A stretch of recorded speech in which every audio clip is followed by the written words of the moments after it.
এইটা হচ্ছে গুলি, আমার মামাতো বোন, আর উনি হচ্ছেন আমার দিদা। তো আজ বেশ কিছুদিন পর মামাবাড়ি গেছিলাম। তো গিয়ে দেখলাম যে গুলির এরকমভাবে চুল বেঁধে দেওয়া হচ্ছে। এটাকে কানবিনুনি বলা হয়, মানে আমরা কানবিনুনি বলি এটাকে, যেহেতু কানের সাইড দিয়ে বাঁধা হয় এটা। আর ছোটোবেলায় এটা আমাদেরকেও বেঁধে দেওয়া হতো, মানে বলা হতো যে এইরকমভাবে চুল বাঁধলে নাকি চুল তাড়াতাড়ি বাড়ে।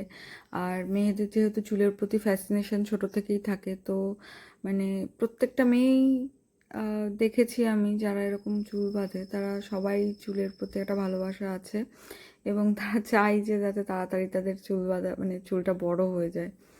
তো সেই জন্য যতই কষ্ট হোক, এটা প্রচণ্ড টাইট করে বাঁধা হয়, তো মাথায় খুব ব্যথা হয়। মানে ব্যথাটাও আমরা সহ্য করে নিই শুধু চুলটা তাড়াতাড়ি বড় হবে বলে। এটা মেয়েদের জীবনে একটা স্ট্রাগল বলা যায়। যাই হোক, তবে আমি আজকে ভিডিওটা করলাম এই কারণেই যে এটা হয়তো আর কয়েক জেনারেশন পর আর এইভাবে চুল বাঁধাই হবে না।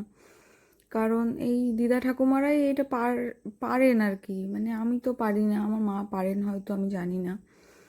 তবে নেক্সট জেনারেশনে এইরকম চুল বাঁধা হয়তো আর থাকবে না। তো সেই কারণে জাস্ট একটা ডকুমেন্টেশনের জন্য এটা আমি ভিডিও করে রাখলাম জাস্ট। আর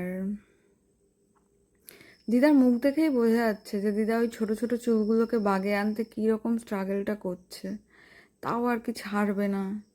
নিজেই বলছে যে ওই ছোটো চুল এরকমভাবে আসছে না, বাঁধা যাচ্ছে না, তো ক্লিপ লাগাতে হবে হ্যানা ত্যানা, নিজেই বলছে, কিন্তু তাও ছাড়া যাবে না আর কি। তো যাই হোক, এইটা আমার খুবই ভালো লাগে, খুবই ভালো লাগে দেখতে, কী যে কিউট লাগে। আমার চুল আরেকটু বড় ছিল যখন দিদা বেঁধে দিত ওইভাবে, তো তখন দুটো বিনুনিকে দুপাশ দিয়ে জড়িয়ে সেইভাবে বেঁধে দিত। মানে গুলির তো এরকম একটা একটা সিঙ্গেল সিঙ্গেল বিনুনি হচ্ছে দুপাশে দুটো, আর আমার দুটো আবার জড়িয়ে মানে মাথার চারপাশে বাঁধা টাইপের করে বেঁধে দিত দিদা। আমার ঠাকুমাও বেঁধে দিয়েছে আমাকে। তো চুল বাঁধা প্রায় শেষের দিকে, দিদা আবার এখানে একটা ফুল করে দেবে।